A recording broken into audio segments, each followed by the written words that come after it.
that was acceptable, was feasible immediately, can also be seen, because it went directly to God and the other one was not directly going to God. No wonder at the end of the day, although it resulted into one killing the other out of jealousy. But you know, as a matter of, as children of God, we must, it is not the killing aspect we are going into. We are talking about as children of God. It must be part and parcel of our walk with God. Giving must be part and parcel of our walk with God. And I was telling us the other time that even our patriarchs, our forefathers, they gave without looking back. And I was telling us that even people that have run this race before us, they were not manipulated into giving. Some of them became great accomplishers. They had great accomplishment thanks to their commitment to giving. And I said, people that have tasted the great wealth, that have tasted true wealth in this present world, most of them, if not all, they tasted it as a result of the panting of their hearts to make sure that they live to be a blessing to God and to people around them. It was as a result of their desperation to be a blessing that brought them to limelight on the platform of giving. They have a large heart to give. Whatever you have that you are not ready to release, part of it in form of giving can never multiply.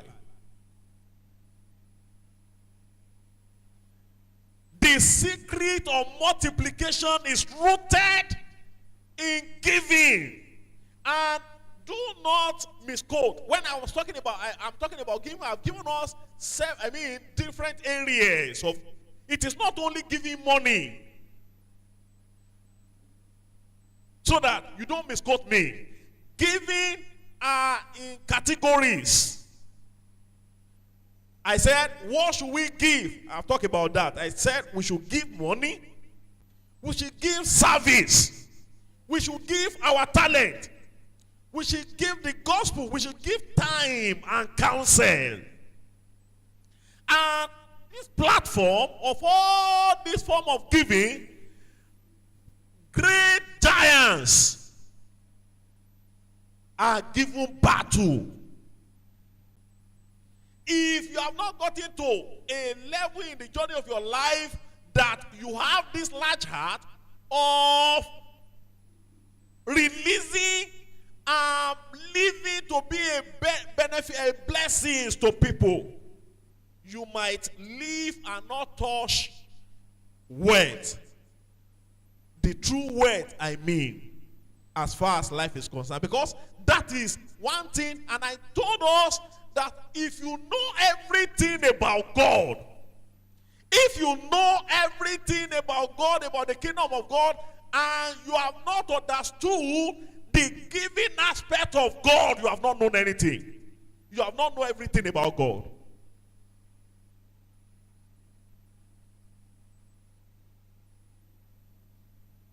Bible says in the book of Acts chapter 20 verse 35 that it is more blessed to give than to receive. But in our day we have turned it upside down. We are always desperate to receive than to give. We are always desperate to give, to receive than to give. I came across this write-ups, this interview. They interviewed MK Abiola of blessed memory before he died. You might have also come across it. You may have also come across it. And they ask him, are you the richest man in Africa? They ask him that question. They said, people say you are the richest man in Africa. Let me see. I want to quote it verbatim, the way he said it.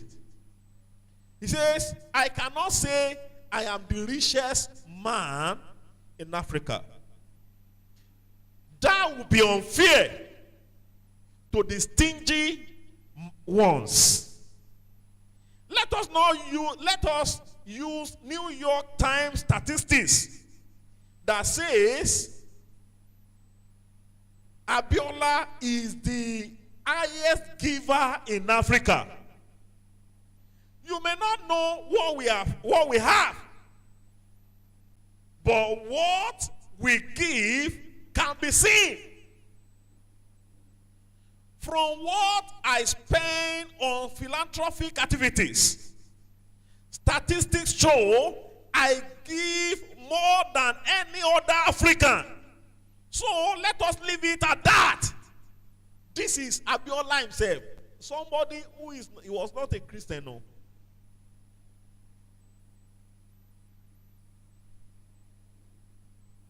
From what I spend on philanthropic activities, statistics show I give more than any other African.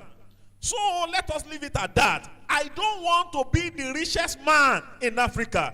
I want to be the greatest giver. I want to be remembered for what I give, not what I had. Quoting him verbatim. I want to be remembered for what I give, not what I have. What is the joy? What is the celebration?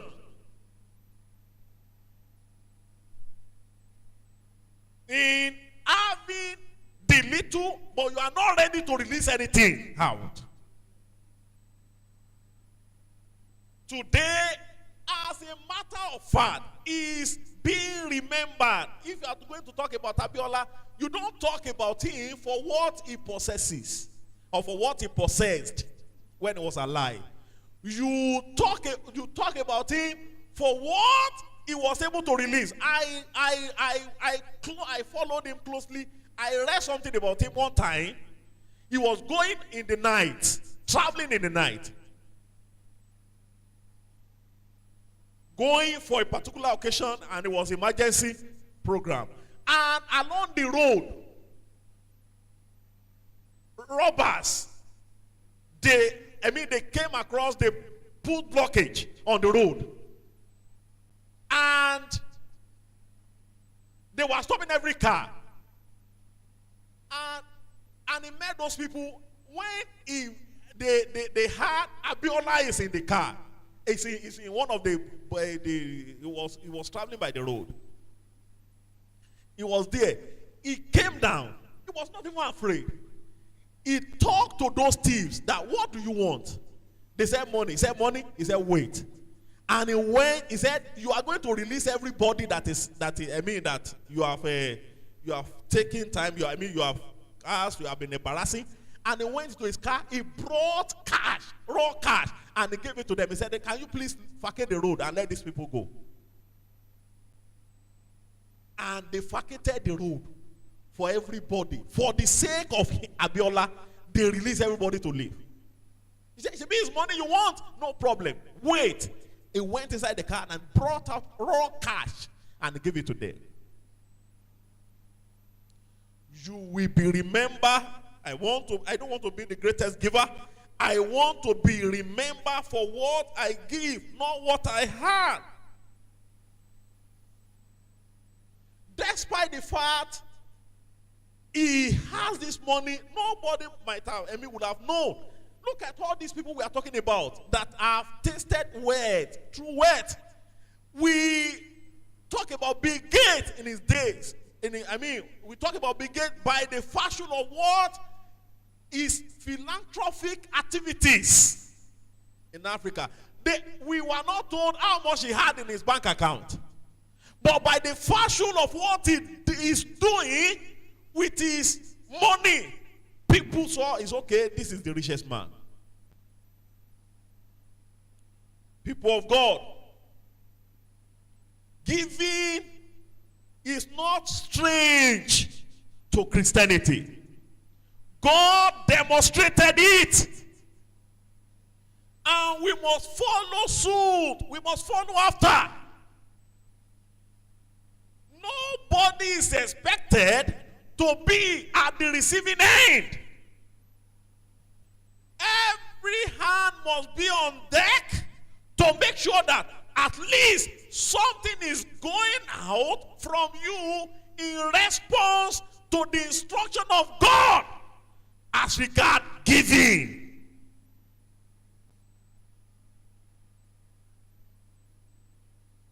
When I was growing up, I was a student. I did not have money. But I don't play with my tithe.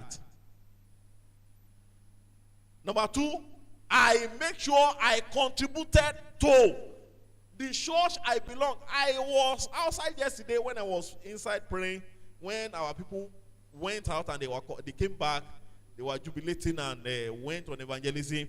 And I remember, to the glory of God, how I was so committed. When I was a student, they said this is a no-go area. We go there with evangelism. Not in the night, during the day. And by the grace of God, I played the leading role. I was not the leader. But by the fashion of my panting, the panting of my heart, and my zeal for the Lord, I play a leading role. I will be the one to speak. When they were still contemplating, it's okay, you are the one to speak. You are the one to, I said, I will speak. They were still arguing about it. No, I cannot speak. I cannot speak. I said, I will speak. Giving is not limited to money, but it is part of it if you have it. Out of the little you have, God expects you, and life requires you. Out of the little must be given out in response to the leading and the instruction of God, not out of manipulation, but with a ready-made mind, understanding the fact that this is the way it should be done.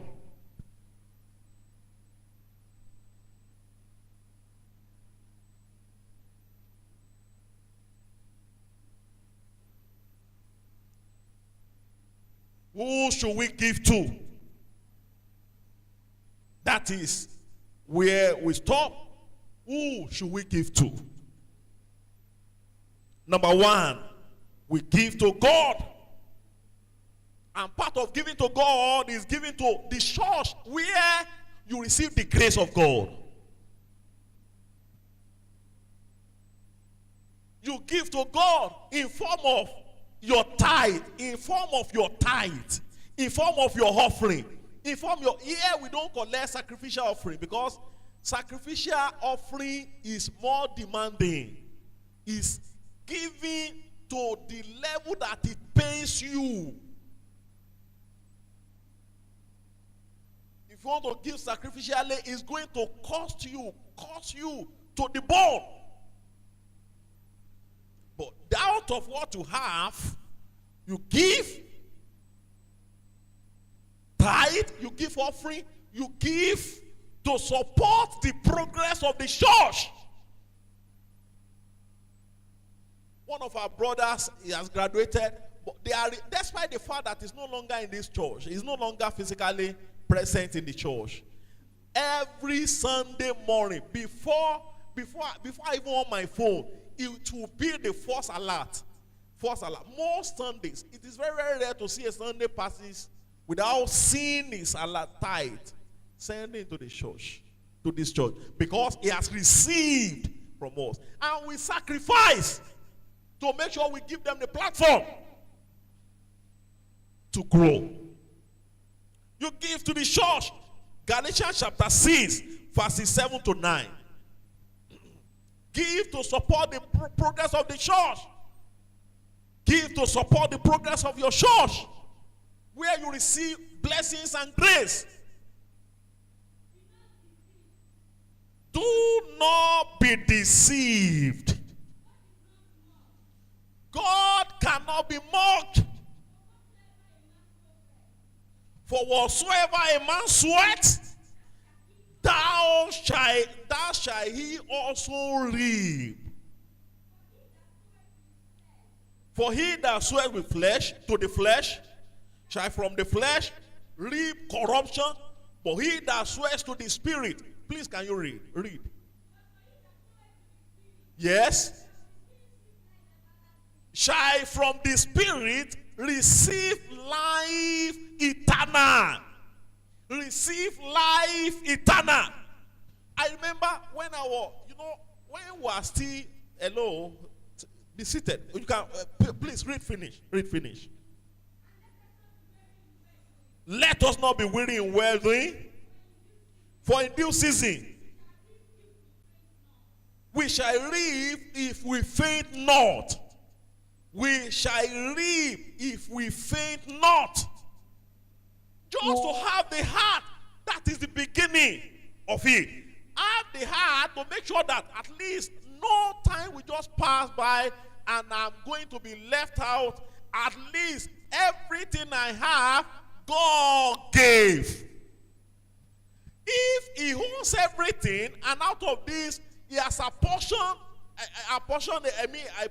percentage to me, it should not be hard to give to him in response, in appreciation for what he has given to me in the first place.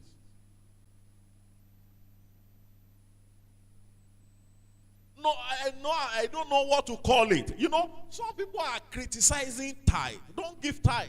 Tithe is abomination. Tithe is this. It's okay. If you are not giving tithe, what will you be giving to God? In appreciation. What is it? For what? For giving you the opportunity, for giving you the idea, for blessing you, for inspiring somebody to be a blessing to you. What are you going to do in response for giving you that which you have? Are you blessed because you are gifted? Or you are blessed by the fashion of God's generosity?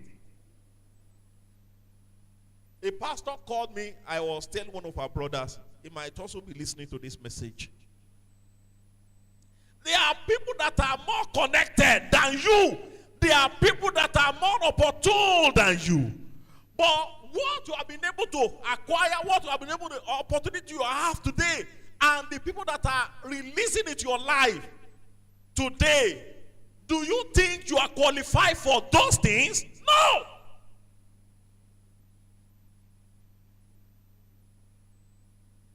When that pastor was narrating his story, I have to appreciate God.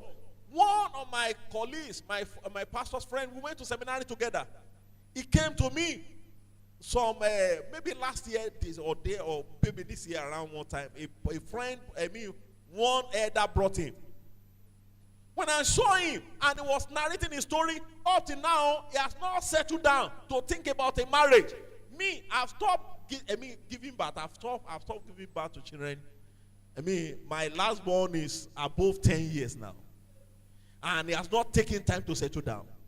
Talk of even having a church. He was looking for somebody to give him a station. It's okay. When you look back, you see those things. Is it my power? Is it by grace? It's okay. What can I do in appreciation? What can I give in appreciation of what God has done? Some of you are settled. Some of you are given opportunity. Some of you are connected. brother is blessing you, is sending money, your parents are blessed. It's okay. What are you going to do to express your heart of gratitude to God? Out of what is blessing you with, a portion is expected to be set aside. Not out of fear, but in appreciation of God's goodness over your life. When I was growing up, one thing I knew, my father, he didn't have a house. But when my father is bringing together his tithe, he used to, because then there was no phone, there was no, even if you write a letter, it's going to be for a long period before the letter gets to where you are sending it to. My father will be, he's dividing his tithe into two. A portion, he will give it to the church where he attended in Aramoko, where he was working, and a portion, he is keeping it. My father could not even, he did not have money to build a house, but he was storing his tithe. By the time my father bring out his tithe, and to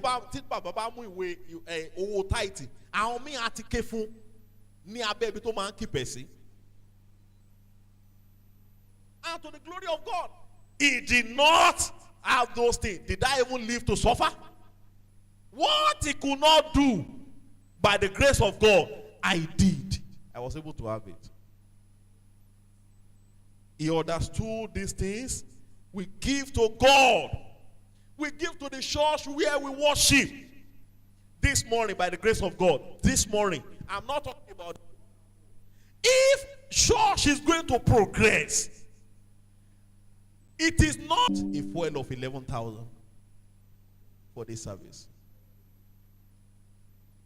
And you see, after the Sunday, after some people when they are giving, I still see people giving 10 naira in this church. I still see people giving 15 naira. How many of these, if you don't have, God knows, He sees your heart. Thank God for people that are still even thinking of 15 naira. Some people are not even giving at all.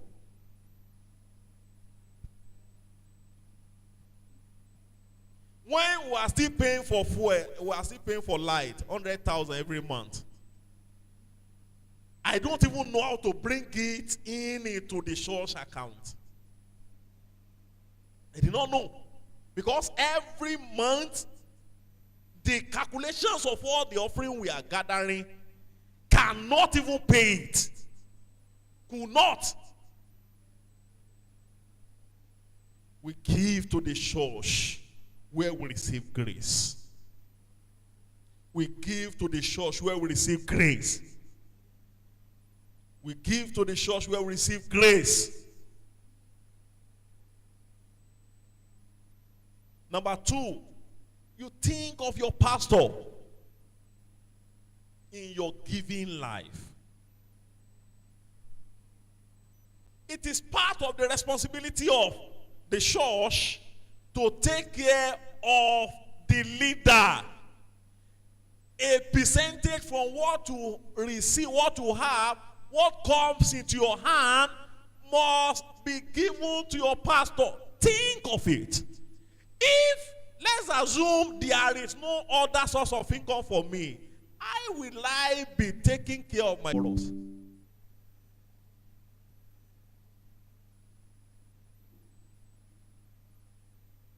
And I have a pastor's friend, he was telling me recently, he said, one guy member, he went home, he came back, and he brought tea. He's also having a shop like me, like myself. He said he brought a tea, he brought milk, he said, he was asking that member, he said, hello, how did you come about? He said, I bought it. He said, where? He said, I bought it from your shop. And when I buy it, I want to come and give it to you. I said, you bought it from my shop. Why did you buy it from my shop? He said, I don't want to take the money outside. So that the profit will be going to your shop. Why these blessings will be coming to me, I give it to you as a pastor. It is expected of you, expected of members, people that are under the leadership in pastorage to think of the leadership. You want God to bless you through him. You want God, at least you must support him to encourage him to do more. Galatians chapter, 1 Corinthians chapter 9, let's see what the Bible says about taking care of our leadership. 1 Corinthians chapter 9, verses 11 to 12.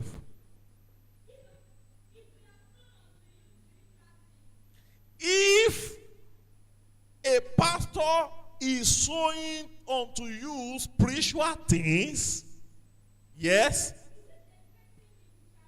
it should not be a great thing if it shall reap from you carnal things. Yes. If others are partakers of this,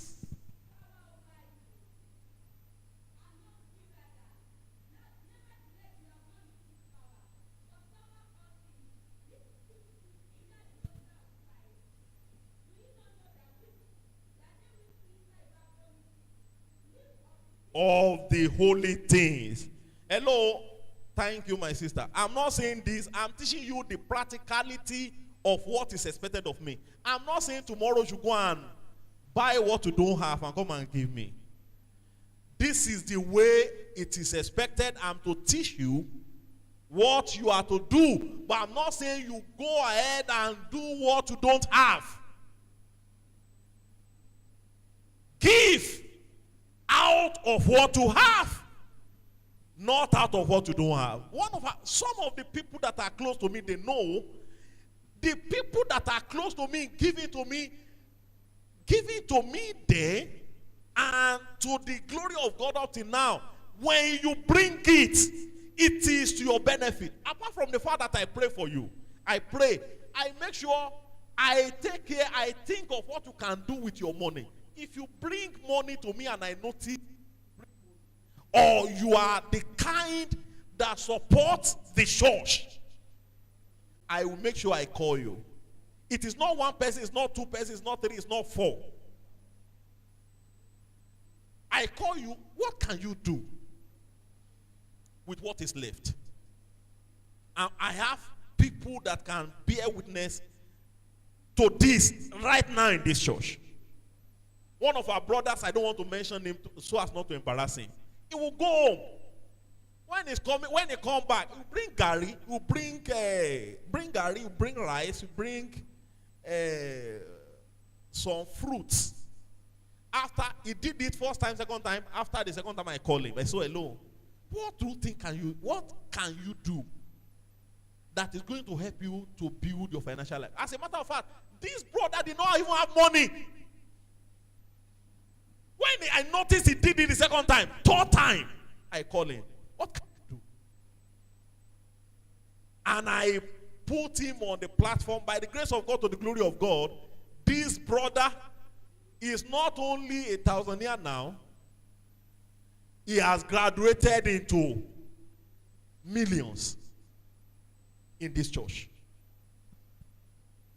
By the virtue of his generosity, the little he had. Am I even waiting for the little he had? No!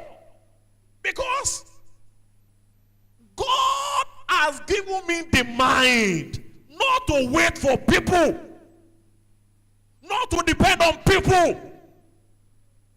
At a point in time, I was teaching the church, you can grow for your financial life. Then I did not even have anything. When I was giving them the strategy, some were taking it, some were not taking it. So I said, it's okay. You did not know that these things, I can do it. Now, before I went into business, I went into read. By the time I went into read, it became a talk of everybody.